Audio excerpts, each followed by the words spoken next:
Update. Am I the a-hole for calling the police on my mother-in-law for bringing peanuts into my house? Original post. I, 27 female, have a severe peanut allergy.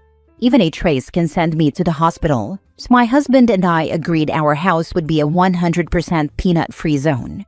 Everyone in the family knows this. We told them. We reminded them. We made rules. It's not negotiable for me. It's literally life or death. The problem is my mother-in-law. She loves peanuts and doesn't take my allergies seriously. She keeps saying things like, just don't eat them, or you're overreacting. She jokes about it, brushes it off at family gatherings, and acts like it's an inconvenience for her to avoid her favorite snack. Despite me asking her multiple times not to bring peanuts into my home, she still does. She eats them in the car, on the porch, or worse, she brings them in and opens them while she's visiting. Last week, while my husband was away for work, she came over unannounced with a bag of roasted peanuts. I told her several times, very calmly at first, that she couldn't bring them in. I asked her to leave them in her bag or outside on the porch. She ignored me. She opened them in my living room and started eating. I felt my chest tighten and my mouth go dry. I told her again that she had to stop, that it was dangerous. She laughed and said, "It's fine." She didn't get it, or worse, she did and didn't care. I was furious, but more than furious, I was terrified. My allergy is severe enough that residue can be on hands, on cushions, on countertops. Even crumbs or oils can cause a reaction. I thought about my son, my husband, about waking up in an emergency room. I felt boxed in. I couldn't trust that she would clean up properly, or that she wouldn't touch things I might later touch or eat from. So I called the police. I explained the situation, a known severe allergy, repeated requests ignored, and an immediate risk inside my own home. The officers came, questioned her, and left. My mother-in-law was taken in for questioning. I did not want to humiliate anyone. I didn't want drama. I didn't want escalation. I just wanted to be alive and safe. Now my sister-in-law is telling me I overreacted, that I embarrassed the family, and that I should have just ignored it or quietly cleaned up after mother-in-law left. From their perspective, it's a minor household spat. From mine, it's blatant disregard for my life. I repeatedly told mother-in-law not to bring peanuts into my house. She did it anyway. She knowingly introduced something life-threatening into my home. I honestly wasn't trying to be dramatic. I was terrified. Calling the police wasn't about shaming anyone. It was about protecting myself. If that makes me the bad guy in their story, so be it. I can't compromise when the stakes are this high. Now for the top comments before reading the update. Having dealt with a mother-in-law who didn't believe our kids had life-threatening allergies, I understand this. This was attempted murder and should be treated as such. No contact is also in order for mother-in-law and sister-in-law. Agree. I know someone who did something similar at the allergic person's workplace. They hid a few peanuts in their pocket just to see if they were really allergic. HR heard about it, fired the offender, and called the allergic person in to see if they wanted to file charges, because they were prepared to back them up if it went to court. My manager is allergic to cinnamon. One of our coworkers didn't like my manager much and proceeded to have a Teams chat with yet another coworker and threatened to bring cinnamon to sprinkle into the carpet in my manager's office. Manager and I were friends outside the office. I heard them talking about it while I was on a break. And a-hole or not, I told her what I had heard. HR pulled the chat and escorted the two employees out that same day. I wasn't the only one who heard it. It's not cool to threaten or ignore someone's allergies. I have a friend who also is highly allergic to peanuts, and her mother-in-law would send snacks home with her kids willy-nilly without checking ingredients. I don't get people like that.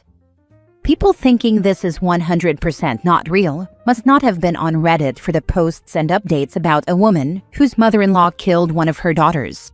I think it was twin girls and they were severely allergic to coconut. Mother-in-law babysat overnight and decided to do a coconut oil treatment to the girl's hair. Then, when the poor child started having a reaction, mother-in-law dosed her with Benadryl and sent her to bed. That poor girl died, suffering in bed, half conscious because she was about 4 years old and had been dosed with Benadryl. And there are many instances of evil mothers-in-law, and even spouses, doing this because they don't think the allergy or condition like celiac is real. I remember this story, and I also immediately thought of it. It's still one of the most heartbreaking things I've read.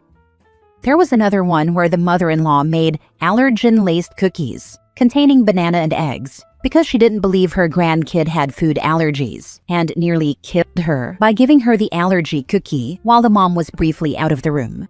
The little girl lived. I don't know if the mother-in-law was charged criminally or not.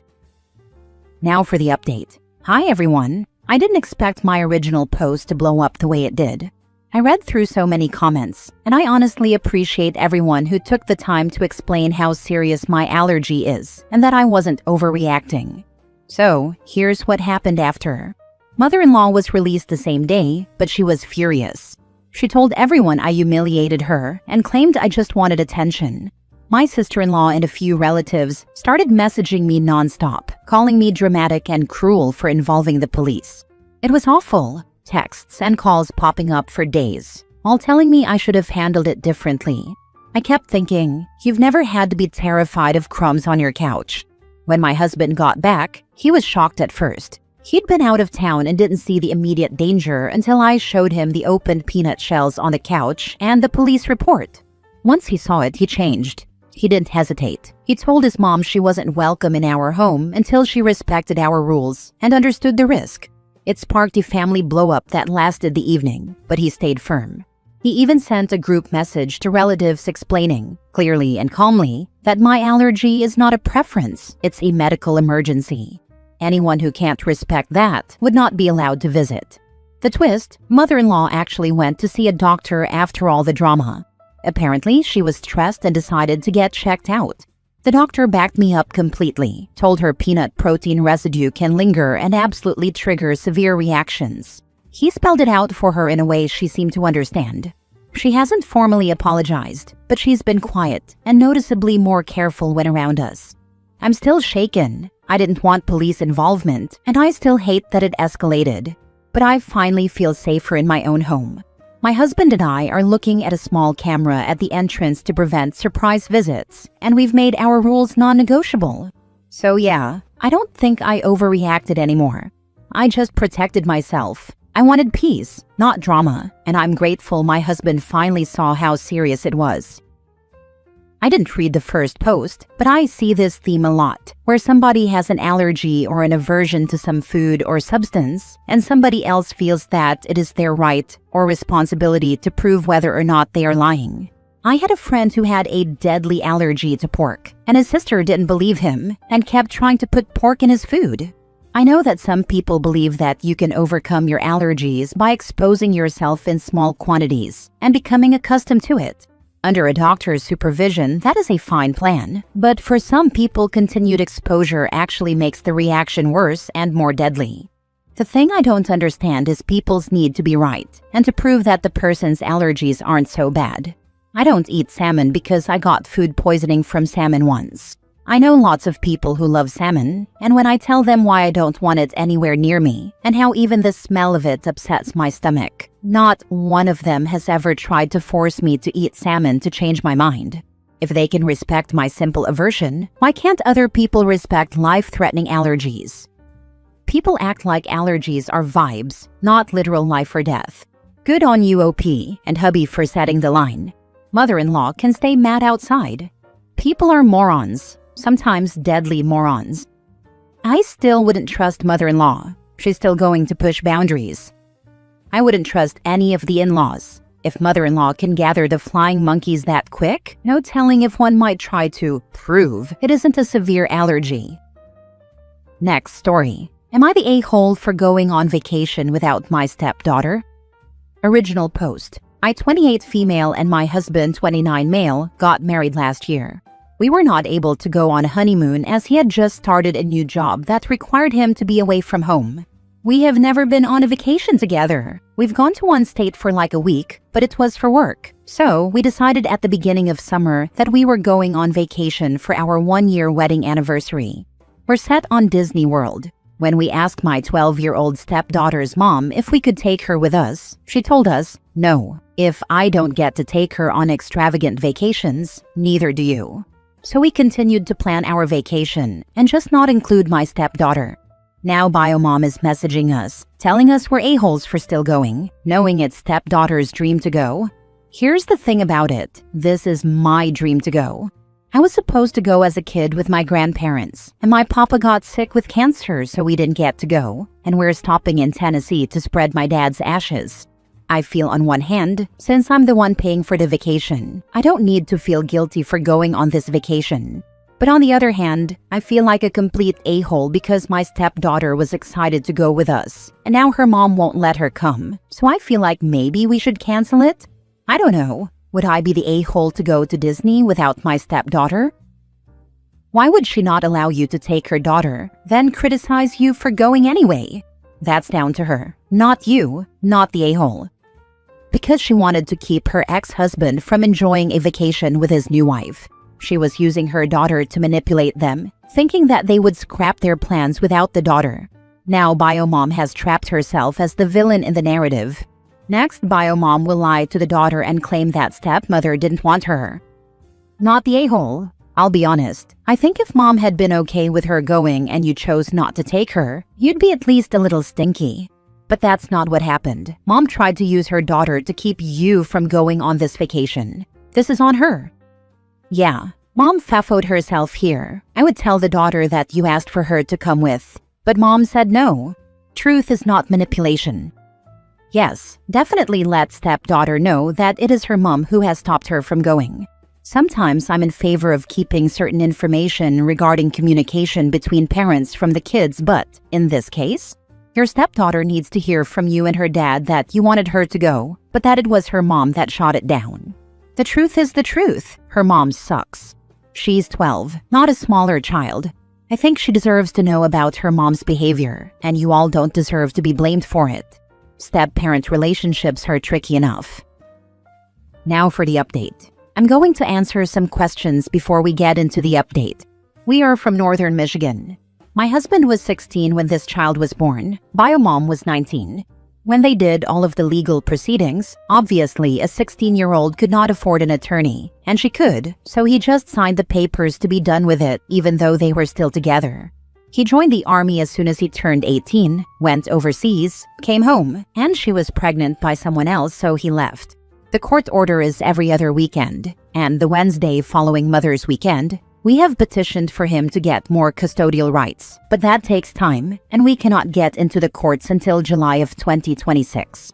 I don't communicate with the Biomom at all. It is not my place. That's Dad's place, so I stay out of it. Also, stepdaughter found out about the vacation because she got onto my computer while I was at work and I didn't think to close out the tab. This trip was planned on our off week from her, but her mom switched weekend and never switched us back. I think that's all of the questions. I will try to answer more as they come up. Now let's get into the update. My husband came in off the road this morning, so we all got to have breakfast together. We sat down with my stepdaughter, and she read the messages between her father and mother, where her mom said no.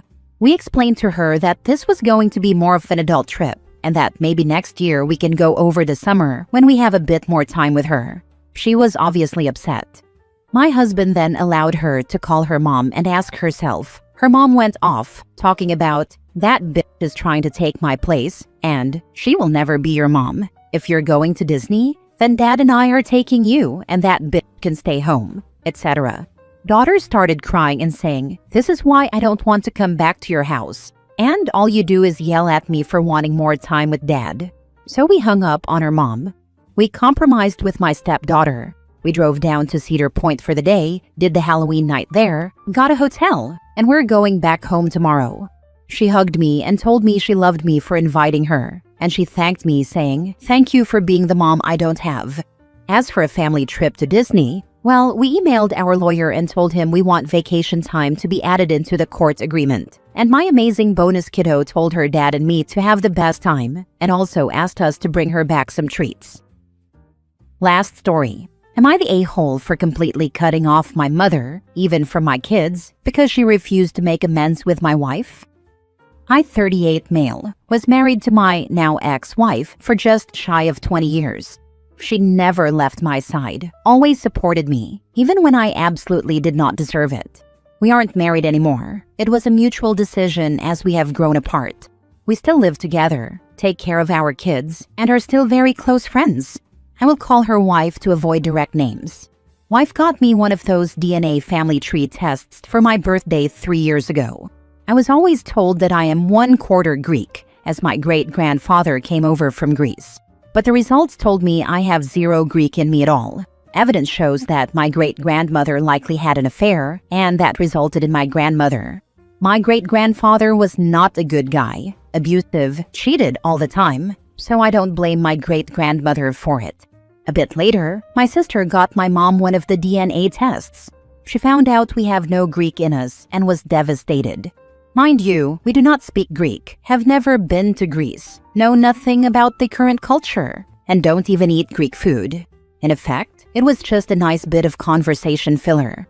Wife talked to my mother, telling her that it's not a big deal. Her own family had cheating involved, and everyone knows it. It's in the past. Done and done. My mother took this conversation as wife being mean to her, as well as rude.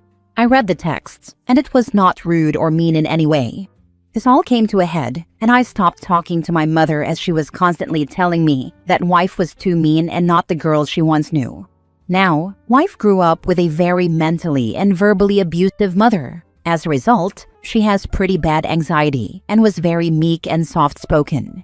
She eventually went to the doctor and got meds so she can be herself. My mother did not like this. She was used to the pushover wife, easy to manipulate and whatnot. Eventually, my mother wanted to meet with me at a McDonald's near her house, so I went. We talked and things kinda were okay. We met again for lunch while I was at work. I am a city carrier mailman at a Subway. She asked me if she could go to my house and talk to my wife. I said, yeah, she's home. Mother did go to my house, knocked one time lightly, then left. I have a video doorbell thing, so I have proof of this. Mother said she rang the bell, she did not, and no one answered. So I flat out told her that I know she didn't actually make an effort to talk to wife and patch things up. Naturally, she called me a liar, but I had the proof, so I told her that she would have no contact with me or my kids until she patched things up. Well, my mother decided to go around my wishes and sent my kids cards through the mail with tracking. Clearly not respecting my wishes, me or wife, I let it go for the time being. A year goes by and I message my mother telling her that it has been a year and she needs to let go of her damn ego and fix things with wife. She went to her go-to classics. I gave birth to you. You can't talk to me like this.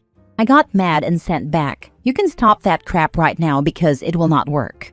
You made the choice to have kids. I had nothing to do with it. Holding the I raised you thing over my head? Yes, you did what a parent should do.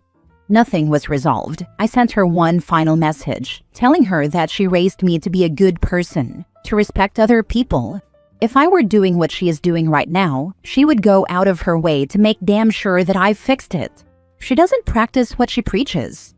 And so, the no contact continues. For the record, the kids are all old enough to decide if they want to have contact with her, and none of them do as long as she is being this way. Not the a-hole. I'm sorry I'm about to ask a stupid question, but how did you know there was cheating? Was it just because you found no Greek in you? Looking at the family tree that the results on the app gave me, I was able to trace things back to my great-grandmother. I share DNA with a group of people I've never heard of. The same names showed up on my mother's results, same relations with those folks, and none with great-grandfather's genetics.